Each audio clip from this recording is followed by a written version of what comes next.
Gozali sangat bahagia. Mertua Indria itu memberikan nama untuk cucu pertamanya Muhammad Arjun. Awalnya Yongki merasa jika nama itu tidak keren.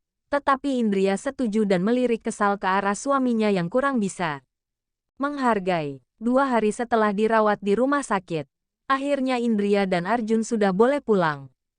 Akan tetapi sesampainya di rumah tetap saja Yongki tidak bisa bermain dengan putranya. Sebab kedua orang tuanya memutuskan untuk tinggal di rumah Yongki dengan alasan karena Indria masih belum sehat jadi mereka ingin membantu merawat Arjun. Mas, kenapa kamu merengut? Tanya Indria. Lihatlah, aku sampai tidak punya kesempatan untuk menggendong putraku sendiri. Sumut Yongki. Kamu bersabarlah. Harusnya kamu bahagia memiliki anak yang mendapatkan limpahan kasih sayang dari semua orang. Bujuk Indria. Tapi tidak begini juga. Jawab Yongki cemburu pada orang tuanya sendiri. Jadi kamu ingin mengusir orang tua kita begitu? Sindir Indria. Yongki tertawa. Entah kenapa dirinya merasa bodoh cemburu pada orang tua sendiri. Bukankah ini juga termasuk harapannya? Membuat bahagia orang tua dengan memberikan cucu yang begitu tampan dan menggemaskan. Kemudian mata Yongki fokus pada kedua kaki istrinya. Indria, kenapa kaki kamu seperti semakin membengkak ya? Tanya Yongki panik. Itu sudah biasa. Memang ada yang setelah melahirkan kaki membengkak seperti ini. Jawab Indria santai. Apakah sakit? Ayo kita segera ke rumah sakit. Ajak Yongki cemas. Tidak perlu. Nanti juga hilang sendiri. Tolak Indria yang memang malas kemana-mana. Yongki kemudian mengambilkan minyak tawon dan mengoleskan secara lembut di bagian kaki sang istri. Indria tersenyum. Sungguh bahagianya memiliki suami yang selalu ada dan bisa diandalkan. Kenapa senyum-senyum begitu? Tanya Yongki. Aku sungguh beruntung memiliki suami yang perhatian seperti kamu, Mas. Dan aku sedang membayangkan Arjun kalau sudah besar pasti akan seperti kamu. Aku sungguh menantikan saat-saat ada lagi yang memanjakan aku, ungkap Indria. Iya, kelak aku akan mengajarkan pada Arjun untuk menyayangi ibunya dan memanjakan ibunya, jawab Yongki. Indria tersenyum. Kini sudah memiliki 2 jagoan dalam hidupnya. Indria, bagaimana rasa sakitnya saat melahirkan? Tanya Yongki penasaran. Rasanya seperti leher digorok pakai golok, jawab Indria jujur. Ngeri sekali. Sebenarnya aku memang ingin punya anak banyak. Tapi kalau kamu sudah tidak mau hamil lagi tidak apa-apa. Aku mengerti dan aku juga jadi takut mengingat proses persalinan itu. Balas Yongki. Tidak apa-apa. Sakitnya hanya sementara. Kamu tahu begitu aku mendengar suara tangis Arjun. Rasanya begitu lega dan seakan aku sudah terbebas dari jerat belenggu.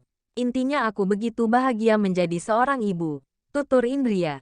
Mencurahkan isi hatinya. Tak lama kemudian ayah mertua Indria datang sembari membawa Arjun. Sepertinya cucuku kelaparan. Ucap Gozali sangat antusias. Baiklah. Biar saya kasih ASI dulu. Jawab Indria tidak kalah semangat. Yongki langsung berdiri mengambil alih untuk menggendong putranya. Setelah diserahkan lagi kepada sang istri segera mengunci pintu. Loh, kenapa pintunya dikunci? Tanya Indria heran. Biarin. Pokoknya setelah Arjun puas minum ASI dia hanya boleh main denganku. Jawab Yongki kekeh. Indria tertawa. Entah kenapa suaminya itu menjadi kekanakan seperti ini. Setelah minum palingan Arjun tidur mas. Ujar Indria. Sambil menunggu Arjun minum ASI, Yongki tiduran. Dan begitu putranya sudah tertidur, dirinya juga ternyata tidur sungguhan. Indria menahan tawa. Tapi kemudian dia meletakkan putranya di tengah. Memandang kedua jagoan yang sangat tampan membuat dirinya begitu bahagia. Indria pun akhirnya juga ikutan tidur di samping putranya. Dalam hati membayangkan jika nanti memiliki anak yang banyak pasti akan menyenangkan sekali. Sore harinya para tamu mulai berdatangan silih berganti sambil membawakan setumpuk kado. Mereka semua dari anak buah Yongki di kantor, para kerabat dan juga teman. Ada juga sebagian tetangga orang tua Yongki yang datang. Sampai malam tamu berdatangan silih berganti, tak terkecuali Miftah dan Safira. Dan esoknya lagi kedua pasangan itu juga datang lagi sampai sore hari. Miftah dan Safira sangat betah berada di rumah Yongki, karena di sana mereka mendapat banyak pengalaman mengenai merawat bayi dari Umi Fatimah. Wah, tampan sekali. Puji Safira merasa gemas. Aku doakan anak kamu juga lelaki.